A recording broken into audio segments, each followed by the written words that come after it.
अमावस्या की रात श्मशान में क्या हुआ। प्राचीन समय की बात है। उज्जैनी के प्रतापी राजा विक्रमादित्य को एक साधु ने चुनौती दी कि वे श्मशान में स्थित एक शापित खोपड़ी को अमावस्या की रात में लाकर दिखाएं। राजा विक्रमादित्य ने साहसपूर्वक यह स्वीकार किया और अमावस्या की रात श्मशान पहुंचे। श्मशान में सन्नाटा था। केवल चिता की धधकती आग और उल्लुओं की आवाजें गूंज रही थीं। विक्रमादित्य ने चारों ओर नजर दौड़ाई और एक पेड़ के नीचे एक खोपड़ी देखी। जैसे ही उन्होंने उसे उठाया, खोपड़ी हंसने लगी और बोली, हे राजन, तुमने मुझे क्यों उठाया है? विक्रमादित्य ने उत्तर दिया, मैं तुम्हें एक साधु के पास ले जाने आया हूं। खोपड़ी ने कहा, हे राजन, मैं एक शापित आत्मा हूं। प्रत्येक अमावस्या को मुझे इस श्मशान में बोलने का श्राप मिला है।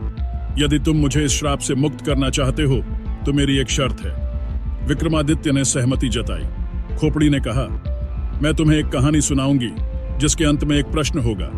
यदि तुमने सही उत्तर दिया तो मैं मुक्त हो जाऊंगी। विक्रमादित्य ने सहर्ष स्वीकृति दी। खोपड़ी ने कहानी सुनानी शुरू की। एक नगर में दो मित्र रहते थे। एक दिन दोनों ने एक सुंदर स्त्री को देखा और दोनों उससे विवाह करना चाहते थे। उन्होंने निर्णय लिया कि जो पहले उसके घर पहुंचेगा वही उससे विवाह करेगा। पहला मित्र तेजी से दौड़ा और घर पहुंचा, लेकिन थकान के कारण वहीं सो गया। दूसरा मित्र बाद में पहुंचा और स्त्री से मिला। स्त्री ने उसे पसंद किया और दोनों ने विवाह कर लिया। जब पहला मित्र जागा तो उसने यह देखा और दुखी हुआ। खोपड़ी ने पूछा, हे राजन, बताओ, इन दोनों में सच्चा मित्र कौन था?